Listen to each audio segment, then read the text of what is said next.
वर्तते उत्तिष्ठ नरशार्दूल कर्तव्यं दैवमान्तिकम् उत्तिष्ठोत्तिष्ठ गोविन्द उत्तिष्ठ गरुडध्वज उत्तिष्ठ कमलाकान्त त्रैलोक्यं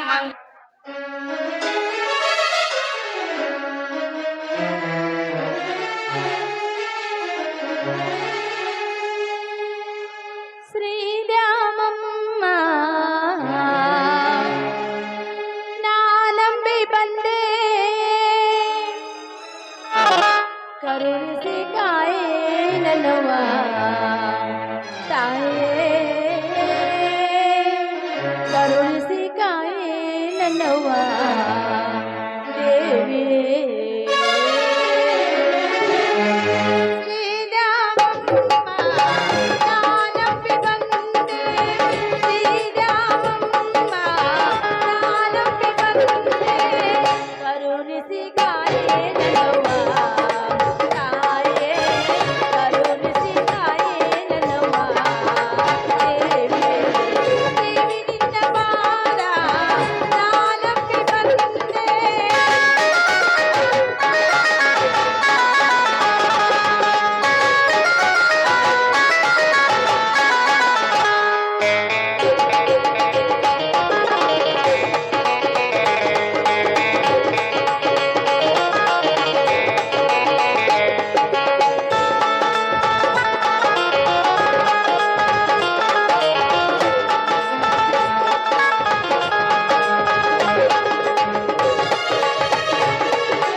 ಅಮ್ಮ ತಾಯಿ ಜಗನ್ಮಾತೆ ದುಷ್ಟರನ್ನು ಶಿಕ್ಷಿಸಿ ಶಿಷ್ಟರನ್ನು ರಕ್ಷಿಸಿ ಇಡೀ ಜಗತ್ತಿಗೆ ದುಷ್ಟರನ್ನು ಸಂಹಾರ ಮಾಡಿ ಚಾಮುಂಡಿ ಎನಿಸಿಕೊಂಡು 10 ಅವತಾರವನ್ನು ಎತ್ತಿರೋ ಮಹಾತಾಯಿ ನಿನಗೆ ನನ್ನ ಅನಂತ ಅನಂತ ಕೋಟಿ ಕೋಟಿ ನಮನಗಳು. ದುಷ್ಟರನ್ನು ಸದೆ ಬಡಿದು ಶಿಷ್ಟರನ್ನು ಪರಿಪಾಲನೆಯಿಂದ ರಕ್ಷಿಸಿ ಇಷ್ಟನ್ನೆಲ್ಲ ಹೆಸರು ಗಳಿಸಿದ ನೀನು ಈ ಕಲಿಯುಗದಲ್ಲಿ ನಮ್ಮಂತ ಬಡವರ ಮೇಲೆ ಯಾಕಮ್ಮ ಕಣ್ಮುಚ್ಕೊಂಡು ಕುಳಿತಿದ್ದೀಯಾ?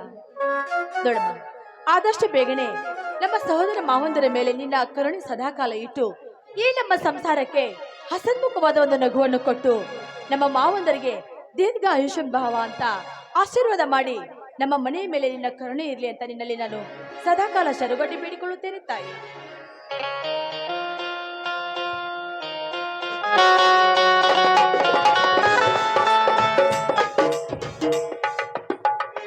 ಅಣ್ಣ ಅಣ್ಣ ಗಂಗಾ, ಯಾಕಮ್ಮ ಅಣ್ಣಂದ್ರು ಕಾಂತಾನೆ ಇಲ್ಲ, ಎಲ್ಲಿ ಹೋಗಿರುವರು? ಮಾಮ, ಮೊದಲು ಪ್ರಸಾದ ತೆಗೆದುಕೊಳ್ಳಿ.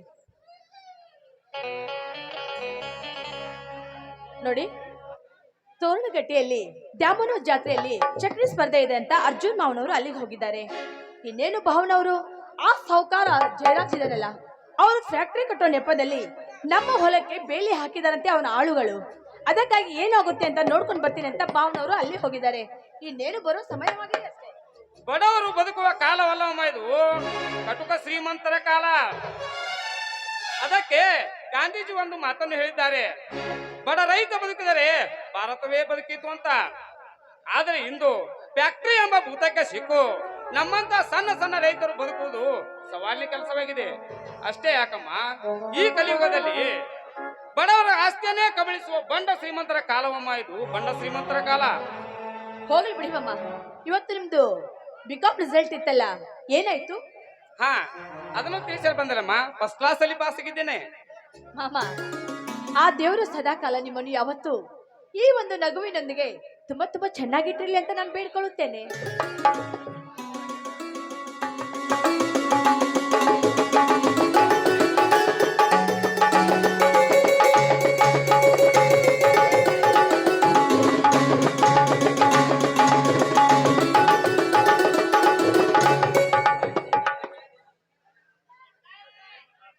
ದೇವರು ಎಲ್ಲಿರುವನಮ್ಮ ಆ ನಿನ್ನ ದೇವರು?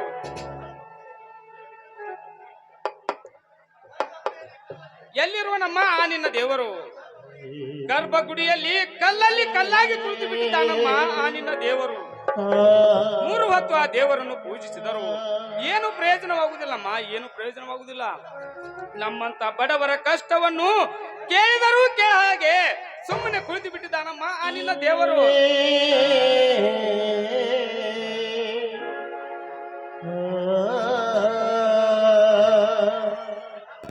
ಯಾಕೋ ಶಂಕರ, ದೇವರಿಗೆ ಈ ರೀತಿ ಮಾತನಾಡ್ತಿರಲ್ಲ, ಯಾಕೋ, ಏನಾಗಿದೆ ನಿನಗೆ? ಬನ್ನಿ ಮಾವ. ಶಂಕರ್ ಮಾಮ ಜಿಲ್ಲೆಗೆ ಬಿಕಾಂ ರಿಸಲ್ಟ್ ಅಲ್ಲಿ ಫಸ್ಟ್ ಕ್ಲಾಸ್ ಅಲ್ಲಿ ಪಾಸ್ ಆಗಿದ್ದಾನಲ್ಲ, ಅದಕ್ಕಾಗಿ ಆ ದೇವರು ನಿನ್ನ ಚೆನ್ನಾಗಿಟ್ಟಿರ್ಲಿ ಅಂತ ಹೇಳ್ತಾ ಇದ್ದೆ. ಅಷ್ಟರಲ್ಲಿ ನೋಡು ಶಂಕರ, ಎಲ್ಲ ಹೊರೆಯನ್ನ ಆ ದೇವರು ಹೊರುವುದಾದರೆ ಈ ಭೂಮಿ ಮೇಲೆ ನಾವೇಕೆ ಮನುಷ್ಯರಾಗಿ ಹುಟ್ಟಬೇಕಾಗಿತ್ತು ಹೇಳು? ಹುಟ್ಟಿದ ಪ್ರತಿಯೊಂದು ಜೀವಿಗೂ ಕಷ್ಟ ಸುಖ ಎಂಬುದು ಜೋಡು ಬಂಡಿಯ ಗಾಲಿಗಳಿದ್ದಾಗಪ್ಪ. ಇದರ ಮಧ್ಯೆ ದೇವರು ನೆಪ ಮಾತ್ರ ಅಷ್ಟೇ. ಅದಕ್ಕೆ ಅವನನ್ನ ದೇವರು ಅಂತ ಕರೆಯೋದಪ್ಪ, ದೇವರು ಅಂತ ಕರೆಯೋದು. ಅಣ್ಣ, ತಂದೆ ತಾಯಿಗಿಂತ ಮಿಗಿಲಾದ ದೇವರಿಲ್ಲ ಅಂದಿದ್ದಾರೆ ಬಲ್ಲವರು. ನೀನು ನನಗೆ ಅದಕ್ಕಿಂತ ಮಿಗಿಲು ಅಣ್ಣ. ಆಶೀರ್ವಾದ ಮಾಡಣ್ಣ, ಆಶೀರ್ವಾದ ಮಾಡು. ಎದ್ದೇಳು ಶಂಕರ, ಆ ದುರ್ಗಾದೇವಿ ಆಶೀರ್ವಾದ ಸದಾ ನಿನ್ನ ಮೇಲೆ ಇರಲಪ್ಪ. ಮಾಮ, ನೀನು ಓದಿನ ಅನುಗುಣವಾಗಿ ನಿನಗೊಂದು ಆದಷ್ಟು ಬೇಗನೆ ಒಳ್ಳೆ ಸರ್ಕಾರಿ ನೌಕರಿ ಸಿಕ್ಕರೆ ಈ ನಮ್ಮ ಸಂಸಾರ ತುಂಬಾ ಚೆನ್ನಾಗಿರುತ್ತೆ ಅನ್ನೋದು ನನ್ನ ಆಸೆ ಮಾಮ. ನೌಕರಿ ನಮ್ಮಂತವ್ರಿಗೆ ಎಲ್ಲಿ ಸಿಗಬೇಕಮ್ಮ ನೌಕರಿ? ಈ ಹದಿಗೆಟ್ಟು ಕೊಳುತು ನಾರುತ್ತಿರುವ ರಾಜಕೀಯ ಎಂಬ ರಾಕ್ಷಸರು ತುಂಬಿಕೊಂಡಿರುವ ಈ ಸಮಾಜದಲ್ಲಿ ನಮ್ಮಂತ ಬಡವರಿಗೆ ಸಿಗಬೇಕಮ್ಮ ನೌಕರಿ, ನಮ್ಮಂತವ್ರಿಗೆ ಸಿಗಬೇಕು. ಯಾಕೋ ಶಂಕರ ಈ ರೀತಿ ಮಾತನಾಡುತ್ತಿರುವಲ್ಲ, ಯಾಕೋ, ಏನಾಗಿದೆ ನಿನಗೆ? ನೌಕರಿಯನ್ನ ತೆಗೆದುಕೊಳ್ಳಲು ನಿನಗೆ ಏನು ಸಹಾಯ ಬೇಕಾದರೂ ಆ ಸಹಾಯವನ್ನು ಮಾಡಲು ನಾನು ಮತ್ತು ನನ್ನ ಅರ್ಜುನನಿಲ್ಲವೇನಪ್ಪ? ಯಾಕೆ ರೀತಿ ಮಾತಾಡ್ತೀಯಪ್ಪ? ಅಣ್ಣ, ಆಡು ಹಸಿದಿದ್ದಂದರೆ ಹಿಡಿ ಕಾಲು ಇಟ್ಟು ಹಸಿವು ನೀಗಿಸಬಹುದು ನಮ್ಮಂತ ಬಡವರು. ಆದರೆ ಆನೆ ಹಸಿದಿತ್ತು ಎಂದರೆ ಆ ಹಸಿವನ್ನು ನಮ್ಮಂತ ಬಡವರಿಂದ ನೀಗಿಸಲು ಸಾಧ್ಯವಿಲ್ಲನ, ಸಾಧ್ಯವಿಲ್ಲ. ಹೋಗ್ಲಿ ಬಿಡಣ. ಆ ಜಯರಾಜ್ ಸಾವುಕಾರನ ಆಳುಗಳು ನಮ್ಮ ಹೊಲಕ್ಕೆ ಬೇಲಿ ಹಾಕ್ಲಿಕ್ಕೆ ಬಂದಿದ್ರಂತಲ್ಲನ, ಏನಾಯ್ತನ ಅದು, ಏನಾಯ್ತು? ಬೇಲಿ ಅಷ್ಟೇ ಅಲ್ಲ ಶಂಕರ, ಅಂತಹ ಧನಿಕರ ದಬ್ಬಾಳಿಕೆ ನಮ್ಮಂತವರ ಬಡವರ ಮೇಲೆ ನಡೆಯುವುದು ಇದೇನು ವಸ್ತೇನಲ್ಲಪ್ಪ. ಈ ಕರ್ಮ ತುಂಬಿದ ಕಲಿಯುಗದಲ್ಲಿ ಧರ್ಮದಂತೆ ನಡೆಯುವರಿಗೆ ಕಾಲವಲ್ಲಪ್ಪ, ಇದು ಕಾಲವಲ್ಲಪ್ಪ. ಆ ಸೊಕ್ಕಿನ ಸಾಹುಕಾರನಿಗೆ ನಮ್ಮ ಹೊಲವನ್ನ ತನ್ನ ಫ್ಯಾಕ್ಟರಿಯನ್ನು ಕಟ್ಟಲು ಮಾರ್ಲಿಕ್ಕೆ ಕೊಡ್ಬೇಕಂತಪ್ಪ, ಮಾರ್ಲಿಕ್ಕೆ ಕೊಡ್ಬೇಕಂತೆ. ಅಣ್ಣ ಯಾಕಣ್ಣ ಕಪಟ ಕಾರಸ್ಥಾನದ ಧನಿಕರ ದಬ್ಬಾಳಿಕೆಯನ್ನು ನೋಡಿಕೊಂಡು ಸುಮ್ಮನಿದ್ದರೆ ನಮ್ಮ ಹೊಲವನ್ನು ಕಳೆದುಕೊಳ್ಳಬೇಕಾಗುತ್ತದೆ. ಆದ್ದರಿಂದ ದರ್ಪದ ಧನಿಕರಿಗೆ ಎದುರುತ್ರ ಕೊಟ್ಟಾಗ ಮಾತ್ರ ನಮ್ಮಂತ ಬಡವರು ಬದುಕಲು ಸಾಧ್ಯ. ಓಹೋ, ನೋಡಿ ಅರ್ಜುನ್ ಅವನವ್ರು ಬಂದಂತ ಕಾಣಿಸ್ತಾ ಇದೆ. ಹಾ ಗಂಗಾ, ಶಂಕರ, ಆ ಜಯರಾಜ ನಮ್ಮ ಹೊಲಕ್ಕೆ ಬೇಲಿ ಹಾಕಿದ ವಿಷಯವನ್ನ ಅರ್ಜುನನ ಮುಂದೆ ತೆಗೆಯಬಿಡ್ರಪ್ಪ. ಯಾಕಂದ್ರೆ ಮೊದಲೇ ಅವನು ಕೋಪಿಷ್ಟ, ಬಡವನ ಸಿಟ್ಟು ದೌಡೆಗೆ ಮೂಲ ಅನ್ನುವಾಗಿ ಅವನಿಗೆ ನಿಧಾನವಾಗಿ ತಿಳಿಸಿ ಹೇಳಿದ್ರಾಯ್ತಮ್ಮ, ತಿಳಿಸಿ ಹೇಳಿದ್ರಪ್ಪ.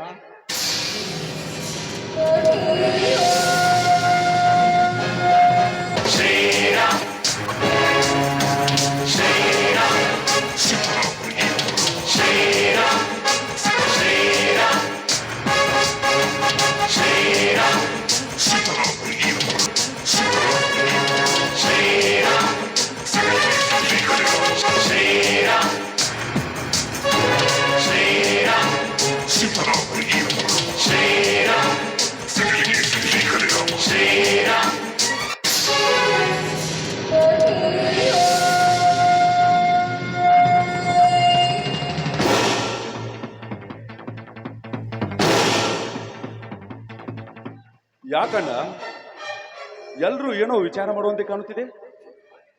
ಯಾಕೆ, ಏನಾಗಿದೆನಾ? ಹಾಗೇನೂ ಇಲ್ಲ ಅರ್ಜುನ. ನಮ್ಮ ಶಂಕರ BCom ಪದವಿಯಲ್ಲಿ ನಮ್ಮ ಜಿಲ್ಲೆಗೆ ಫಸ್ಟ್ ರ್ಯಾಂಕ್ ಬಂದಿದ್ದಾನಂತೆ. ಅದೇ ವಿಷಯವನ್ನ ಎಲ್ಲರೂ ಸೇರಿ ಮಾತನಾಡ್ತಿದ್ವಿ ಅಷ್ಟೇ ಅಪ್ಪ. ಅಷ್ಟರಲ್ಲಿ ನೀನ್ ಬಂದೆ. ಅಣ್ಣ ನನಗೆ ಆಶೀರ್ವಾದ ಮಾಡೋಣ. ಹೇಳು ಶಂಕರ, ಇಷ್ಟು ದಿನ ಶಾಲೆ ಕಲಿತ ನನ್ನ BCom ಪದವಿದೆ. ಬಾ ಶಂಕರ, ಬಾ.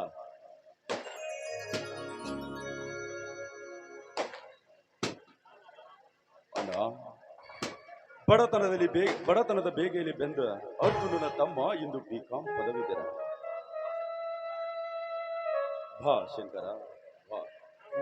ಮಾಮ, ತೋರಣಗಟ್ಟೆ ಜಾತ್ರೆಯಲ್ಲಿ ಚಕ್ರಿ ಸ್ಪರ್ಧೆ ಇದೆ ಅಂತ ಹೋಗಿದ್ರಲ್ಲ, ಹೋದ ಕೆಲಸ ನಿಮ್ದೇನಾಯ್ತು?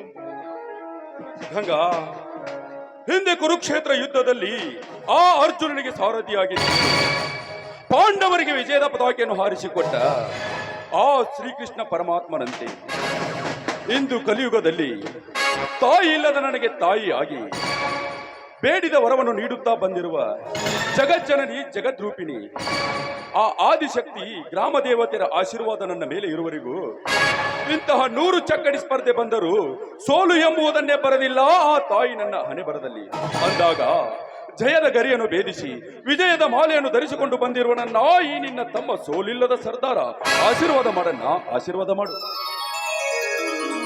ಎದ್ದೇಳು ಅರ್ಜುನ, ಎದ್ದೇಳು. ಆ ಬಡವರನ್ನ ಅರಿದು ತಿನ್ನುವ ಬಂಡರಿಗೆ ಗಂಡುಗಲಿಯಾಗು. ಅರೆಯದ ಹೆಣ್ಣು ಮಕ್ಕಳ ಮೇಲೆ ಷಡ್ಯಂತರ ತೋರುವ ತಾಯಿಗಂಡನ ಮಕ್ಕಳಿಗೆ ಮಿಂಡೌಲಿಯಾಗು. ಈ ಹದಗೆಟ್ಟ ಸಮಾಜಕ್ಕೆ 3 ಲೋಕದ ಗಂಡಾಗಿ ಬಾಳು ತಮ್ಮ, 3 ಲೋಕದ ಗಂಡಾಗಿ ಬಾಳು. ಆಯ್ತಣ್ಣ, ಕರ್ಮವನ್ನು ಬಿಟ್ಟು ಧರ್ಮದಿಂದ ಬದುಕುವ ಬಂಡರಿಗೆ ಯಮಧರ್ಮನಾಗಿ, ಪರರ ಹೆಣ್ಣು ಮಕ್ಕಳ ಶೀಲ ಕೆಡಿಸುವ ದುಶ್ಯಾಸನನಿಗೆ ಶ್ರೀಕೃಷ್ಣ ಪರಮಾತ್ಮನಾಗಿ, ಸ್ವಾರ್ಥ ತುಂಬಿದ ಈ ಸಮಾಜದಲ್ಲಿ ನಿಸ್ವಾರ್ಥಿಯಾಗಿ ಜನ ಮೆಚ್ಚಿದ ಮಗನಾಗಿ ಬಾಳುವೆನ ಈ ಸಮಾಜದಲ್ಲಿ. ಹೌದು ಅರ್ಜುನ, ನೀನು ಹಿಂದಿನಿಂದ ಕಾರ್ಗತ್ತಲೆ ತುಂಬಿದ ನಮ್ಮ ಮನೆಯಲ್ಲಿ ಆ ವಸಂತ ಕಾಲದಲ್ಲಿ ಕೋಗಿಲೆ ಹೇಗೆ ಮನ ತುಂಬಿ ಆಡುತ್ತದೆಯೋ ಹಾಗೆ ಈ ನಮ್ಮ ಮನೆಯಲ್ಲಿ ಕಷ್ಟ ದುಃಖ ಎಂಬುದು ಮರೆಯಾಗಿ ಹೊಸ ಬೆಳಕಿನಿಂದ ಕಷ್ಟ ದುಃಖ ಎಂಬುದು ಮತ್ತೆ ಮತ್ತೆ ಮರೆಯಾಗಿ ಸುಖ ಸಂತೋಷದಿಂದ ಬಾಳಿಲ್ಲಪ್ಪ ಈ ನಮ್ಮ ಮನೆತನ. ಗಂಗಾ, ಇಂಥ ಸಂತೋಷದ ಸಮಯದಲ್ಲಿ ಹಾಡುವ ಒಂದು ಗಾನವನ್ನು ತಿಂಗಳ ಬೆಳಕಿನ ಅಂಗಳದಲ್ಲಿ ಅರಳಿದ ಪ್ರೀತಿಯ ಸಂಚಾರ ದೇವರು ಬಂದರು ನಾಚಲೇಬೇಕು ಸ್ವರ್ಗವಿನಮ್ಮಿ ಸಂಸಾರ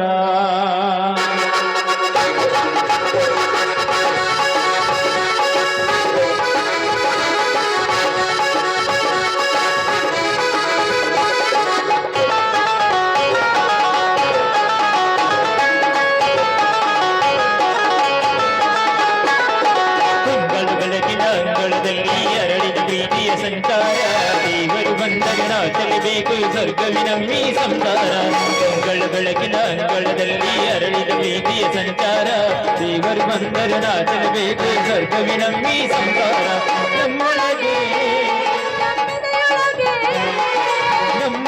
ನಮ್ಮೆದೆಯೊಳಗೆ ಆ ಸಾವಿರ ಕನಸಿದೆ ಕನಸೊಳಗೆ ಅಣ್ಣ ನಮ್ಮ ಅಣ್ಣ ಇವನು ನಮ್ಮ ದೇವರು ಜನ್ಮ ಇದ್ದರು ಜೋಡಿ ಹೋಗರು ತಿಂಗಳ ಬೆಳಕಿನ ಅಂಗಳದಲ್ಲಿ ಅರಳಿದ ಪ್ರೀತಿಯ ಸಂಸಾರ ದೇವರು ಬಂದರೆ ನಾಚಲೇಬೇಕು ಸ್ವರ್ಗವೇ ನಮ್ಮಿ ಸಂಸಾರ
ತಿಂಗಳ ಬೆಳಕಿನ ಅಂಗಳದಲ್ಲಿ ಅರಳಿದ ಪ್ರೀತಿ ಸಂಸಾರ ದೇವರು ಬಂದರೆ ನಾಚಲೇಬೇಕು ಸ್ವರ್ಗವೇ ನಮ್ಮಿ ಸಂಸಾರ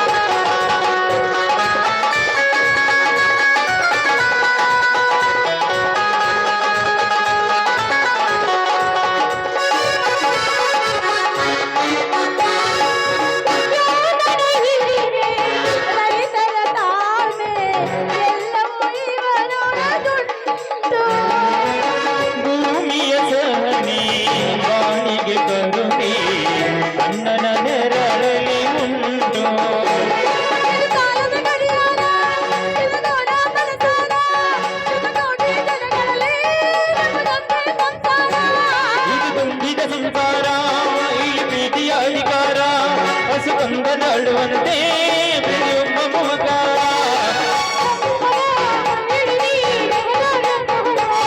ಈ ಅಣ್ಣನ ಕೈಯಲ್ಲಿ ನಮ್ಮ ಸುಖ ದುಃಖಗಳು ಅಣ್ಣನ ಮಾನ ಇವನು ನಮ್ಮ ದೇವರು ಕೋಟಿ ಜನ್ಮ ಇದ್ದರು ಕೂಡಿ ಹೋಗರು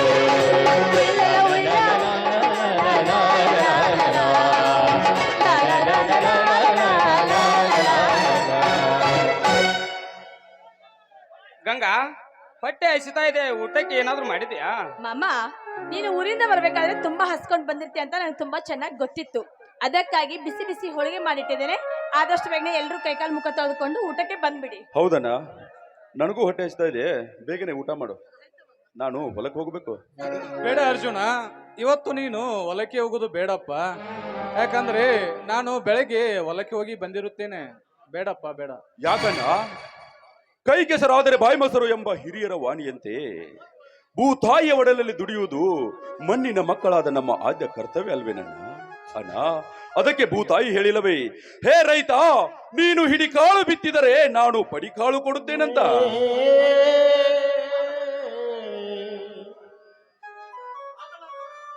ಆಗಲ್ಲ ಅರ್ಜುನ, ಅದು ಛೇ ಅಂತ ವಿಷಯ ಏನಿಲ್ಲ ಬಿಡಪ್ಪ. ಅಣ್ಣ, 25 ವರ್ಷಗಳ ಕಾಲ ನಿನ್ನ ಮಡಿಲಲ್ಲಿ ಬೆಳೆದಿದ್ದೇನೆಂಬುದನ್ನು ಮಾತ್ರ ಮರೆಯಬೇಡಣ್ಣ. ಯಾಕಂದ್ರೆ ಎಂದೂ ಇಲ್ಲದ ನನ್ನನ್ನ ಬಾಯಿಂದ ಇಂದೇಕೋ ಅಂಜಿಕೆಯ ಮಾತುಗಳು. ಹೇಳಣ್ಣ, ಯಾಕಾಯ್ತು? ಶಂಕರ್, ನೀನಾದ್ರೂ ಹೇಳು, ಏನಾಯ್ತು ಅಂತ. ಈ ನಿನ್ನ ಆತ್ಮಸ್ಥೈರ್ಯವನ್ನ ಪರೀಕ್ಷಿಸಬೇಡ. ಅಣ್ಣ, ಅದು ಅದು ಆ ಸಾವ್ಕಾರ ಅಣ್ಣ, ನೀನೇ ಹೇಳ್ಬಿಡಣ. ಅರ್ಜುನ, ಅದೇನು ಇಲ್ಲಪ್ಪ. ಆ ನಮ್ಮೂರ್ನ ಜಯರಾಜ ತನ್ನ ಹೊಲದಲ್ಲಿ ಫ್ಯಾಕ್ಟರಿಯನ್ನ ಕಟ್ಟುತ್ತಿದ್ದಾನಂತಪ್ಪ. ತನ್ನ 300 ಎಕರೆ ಜಮೀನಲ್ಲಿ ಫ್ಯಾಕ್ಟರಿಯನ್ನು ಕಟ್ಟಲು ಅವನ ಹೊಲಕ್ಕೆ ದಾರಿನೇ ಇಲ್ಲ. ಅದಕ್ಕಾಗಿ ನಿಮ್ಮ 3 ಎಕರೆಯನ್ನ ಮಾರ್ಲಿಕ್ಕೆ ಕೊಡಿ, ನಾನು ನಿಮಗೆ ಲಕ್ಷ ಹಣ ಕೊಡುತ್ತೇನೆಂದು ನನಗೆ ಹೇಳಿದ. ಆದರೆ ನಾನು ಅದಕ್ಕೆ ಒಪ್ಪಲಿಲ್ಲ ಅರ್ಜುನ, ಒಪ್ಪಲಿಲ್ಲ. ಅದಕ್ಕಾಗಿ ದುಶ್ಚಟದಿಂದ ತನ್ನ ಆಳುಗಳ ಮುಖಾಂತರ ನನ್ನ ಹೊಲಕ್ಕೆ ಬೇಲಿ ಹಾಕ್ಲಿಕ್ಕೆ ಬಂದಿದ್ದಾನಪ್ಪ. ಅದನ್ನ ಇವತ್ತು ತಡೆದು ಬಂದಿದ್ದೇನೆ. ಅಣ್ಣ, ದುಡಿದು ತಿನ್ನುವ ಬಡವರ ಭೂತಾಯಿಯ ಒಡಲನ್ನು ಕೇಳಿದನ ಬಂಡ ಬಡ್ಡಿಯ ಮಗ ಸಾಹುಕಾರ. ಅಣ್ಣ, ಅವನಿಗೆ ಹೇಳಬೇಕಿತ್ತಣ್ಣ, ದುಡ್ಡಿನ ಆಶೆಗಾಗಿ ಅನ್ನ ಕೊಡುವ ಪವಿತ್ರ ಭೂತಾಯಿಯ ಮಾರುವ ನೀಚ ಮಕ್ಕಳಲ್ಲ ಅಂತ. ಹಿಂದೆ ಮಹಾಭಾರತದಲ್ಲಿ ಆ ಶ್ರೀಕೃಷ್ಣನ ಅಣ್ಣ ಬಲರಾಮ ಕೃಷಿಯನ್ನೇ ಅವಲಂಬಿಸಿ ರೆಂಟೆಯನ್ನೇ ತನ್ನ ಆಯುಧವನ್ನಾಗಿ ಮಾಡಿಕೊಂಡಿದ್ದ ಅಂತ ಹೇಳುತ್ತದೆ ಇತಿಹಾಸ. ಅಂತಹ ಸಂಸ್ಕೃತದಲ್ಲಿ ಬೆಳೆದ ನಾವು ಹೊಲ ಮಾರುವುದೇ ಎಂದಿಗೂ ಸಾಧ್ಯವಿಲ್ಲ. ಬೇಡ ಅರ್ಜುನ, ನಿನ್ನ ಮಾತು ನಿಜ. ಆದ್ರೆ ನಾಳೆ ಸರ್ಕಾರಕ್ಕೆ ತೆರಿಗೆ ಕಟ್ಟಬೇಕಾಗುತ್ತದೆ ಅಂತ ಸರ್ಕಾರದ ಸೌಲಭ್ಯಗಳನ್ನ ಪಡೆಯೋಗೋಸ್ಕರ ಮಾತ್ರ ಕೃಷಿಯನ್ನು ಮಾಡುತ್ತಿದ್ದಾರೆ ದುಡ್ಡಿದವರು. ಅಂದಾಗ ನಮ್ಮನ್ನಾಳುವ ಹಾಳು ಸರ್ಕಾರಕ್ಕೆ ಯಾವಾಗ ಬುದ್ಧಿ ಬರುತ್ತೋ ಶಿವನೇ ಬಲ್ಲನಪ್ಪ. ಅಷ್ಟೇ ಯಾಕಣ್ಣ, ಅಡವಿಯಲ್ಲಿ ಗೇನು ಹೊಲ ಇಲ್ಲದಿದ್ದರು ಹೆಗಲ ಮೇಲೆ ಹಸಿರು ಶಾಲು ಹಾಕಿ ಮೆರೆದಾಡುವ ಸೋಕಿ ರೈತರು ಹುಟ್ಟಿಕೊಂಡು ನಿಜವಾದ ನಮ್ಮಂತ ರೈತರಿಗೆ ಬೆಲೆಯಂತಾಗಿದೆ ಒಡೆದು ಆಳುವ ಸರ್ಕಾರದ ನೀತಿಯಲ್ಲಿ. ಅಣ್ಣ, ರೈತ ತಾಳ್ಮೆಯಿಂದ ಇದ್ದರೆ ತಾನು ಬೆಳೆಸಿದ ಬೆಳೆಯಂತೆ ಬೆಳೆಸಿ ಜೋಪಾನ ಮಾಡಬಲ್ಲ.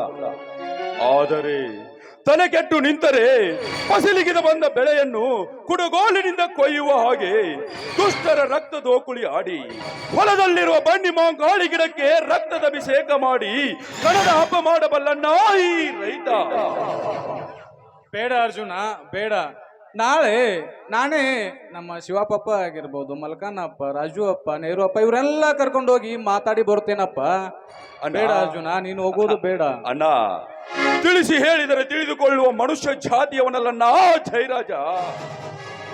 ಈಗಲೇ ಹೋಗಿ ಬದುವಿಗೆ ಹಾಕಿದ ಬೇಲಿಯನ್ನು ಕಿತ್ತೊಗೆದು ಅವನ ಗರ್ವ ತುಂಬಿದ ಆಳುಗಳಿಗೆ ಒದ್ದು ಬುದ್ದು ಕಲಿಸಿ, ಏ ಸಾಹುಕಾರ, ಬಡವರನ್ನ ಸಿಟ್ಟಿಗೆಬ್ಬಿಸಿ ಸುಟ್ಟುಕೊಳ್ಳಬೇಡ. ನಿನ್ನ ಜಮೀನಿನಲ್ಲಿ ನೀನೇನ್ ಬೇಕಾದ್ರೂ ಮಾಡಿಕೋ. ಅದನ್ನ ಬಿಟ್ಟು ನನ್ನ ಜಮೀನಿಗೆ ಏನಾದರೂ ಬಂದರೆ ನೀನು ಕಟ್ಟುವ ಫ್ಯಾಕ್ಟರಿಯಲ್ಲೇ ಮುಚ್ಚಿ ಬಿಡುತ್ತೇನೆಂದು ಎಚ್ಚರಿಕೆ ಕೊಟ್ಟು ಬರುತ್ತೇನೆ. ನಿಲ್ಲು, ಮೊದಲು ನಾನು ಅಣ್ಣ ಹೋಗಿ ತಿಳಿಸಿ ಹೇಳುತ್ತೇವೆ. ತಿದ್ದಿಕೊಳ್ಳದಿದ್ದರೆ ಇದೆಯಲ್ಲ ಅಣ್ಣ, ಕತ್ತೆಗಲತ್ತೆ ಪೆಟ್ಟು ಅನ್ನೋ ಹಾಗೆ ನೀನೇ ದಾರಿ ತರುವಂತೆ. ಹೌದು ಅರ್ಜುನ, ಶಂಕರ್ ಹೇಳುವುದರಲ್ಲಿ ಧರ್ಮವಿದೆ. ನಾವೇ ನಾಳೆ ಮೊದಲು ಅವನಿಗೆ ಹೋಗಿ ತಿಳಿಸಿ ಹೇಳಿ ಬರ್ತೇವಪ್ಪ. ಬಾ ಶಂಕರ, ಹೋಗೋಣ. ನಡಿಯಣ್ಣ, ಹೋಗೋಣ.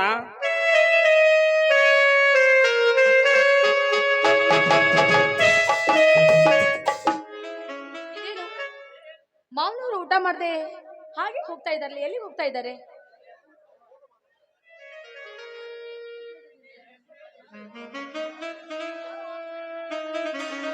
ಗಂಗಾ, ಅವರು ಹೋದರೆಂದ ಮಾತ್ರಕ್ಕೆ ನನಗೆ ಊಟ ಬಡಿಸೋದಿಲ್ಲವೇ? ಅಯ್ಯೋ, ನಾನೆಲ್ಲಿ ಹಾಗೆ ಹೇಳಿದೆ ಮಾಮ. ಬಿಸಿ ಅಡಿಗೆ ಸಿದ್ಧವಾಗಿದೆ, ಬನ್ನಿ, ಹೊಟ್ಟೆ ತುಂಬಾ ಊಟ ಮಾಡುವಿರಂತೆ. ಗಂಗಾ, ನಿನ್ನ ಕೈಯಿಂದ ಮಾಡಿದ ಸಿಹಿ ಅಮೃತಕ್ಕಿಂತ ಹೆಚ್ಚು. ಕಂಠದಿಂದ ಹಾಡಿದರೆ ಸಂಗೀತದ ಸ್ವರಗಳೇ ಧರೆಗಿಳಿದು ಬಂದಂತೆ. ಗೊತ್ತಾಯ್ತು ಗೊತ್ತಾಯ್ತು. ನಿಮ್ಮ ಆಸೆ ಏನು ಅಂತ ನಿಮ್ಮ ಮನಸ್ಸಿನ ಭಾವನೆಗಳು ನನಗೆ ಮುಂಚಿತವಾಗಿ ಅರ್ಥವಾಗಿಬಿಡುತ್ತೆ. ನಿಮ್ಮನ್ನು ಹಾಗೆ ಬಿಟ್ರೆ ನಾನು ವರ್ಣನೆ ಮಾಡುತ್ತಾ ಕವಿಗಳಾಗಿ ಬಿಡ್ತೀರಾ. ಸರಿ ಬಿಡಿ, ಮೊದಲು ನಿಮ್ಮ ಆಸೆ ಈಡೇರಿಸುತ್ತೇನೆ, ಆಯ್ತೆ? ನನ್ನೊಲವೇ ಬಾರೆ, ನನ್ನ ಚೆಲುವೆ ಬಳಿ ಬಾರೆ,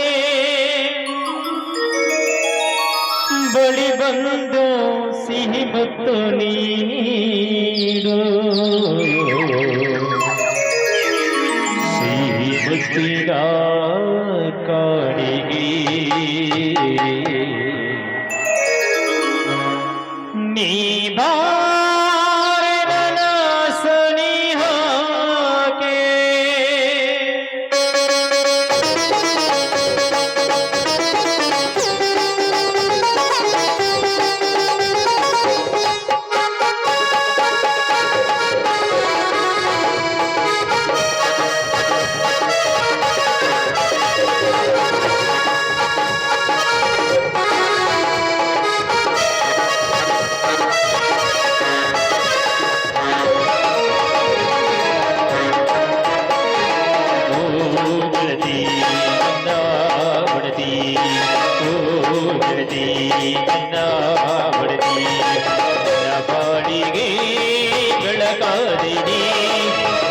ಉಸಿರಿಗೆ ಉಸಿರಾದನಿ ನೀಡು ನೀಡು.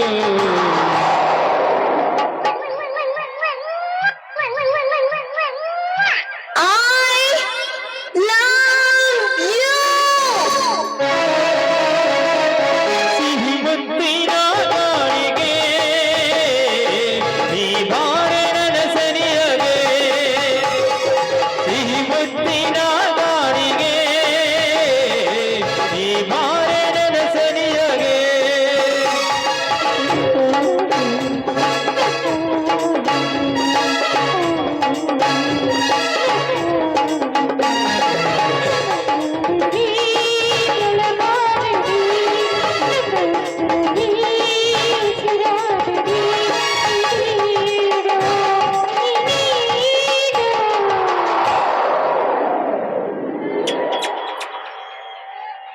साथ बिड़िए चिन्ना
ಚಿನ್ನ ಏ ಚಿನ್ನ ಒಂದು ಮುತ್ತು ಕೊಡ್ತೀಯಾ?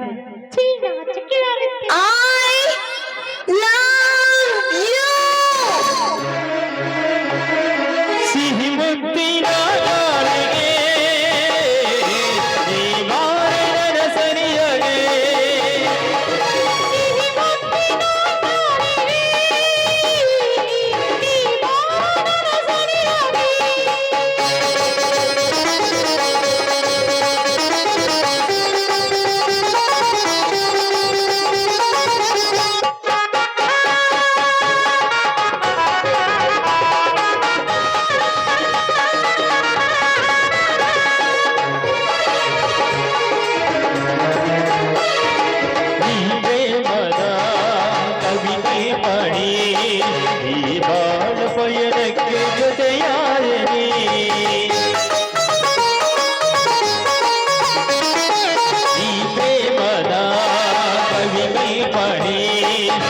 ಬಾಳ ಬಯನಕ್ಕೆ ಜೊತೆಯಾದಿನಿ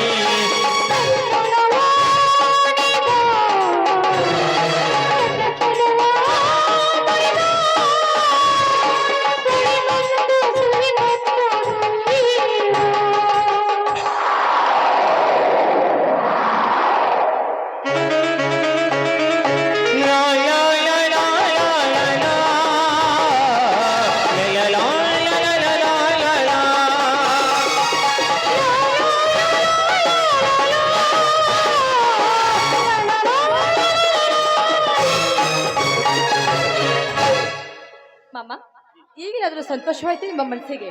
ಬನ್ನಿ ಊಟ ಮಾಡುವಿರಂತೆ. ನಡಿಯಮ್ಮ ಊಟ ಮಾಡಿ. ಬನ್ನಿ.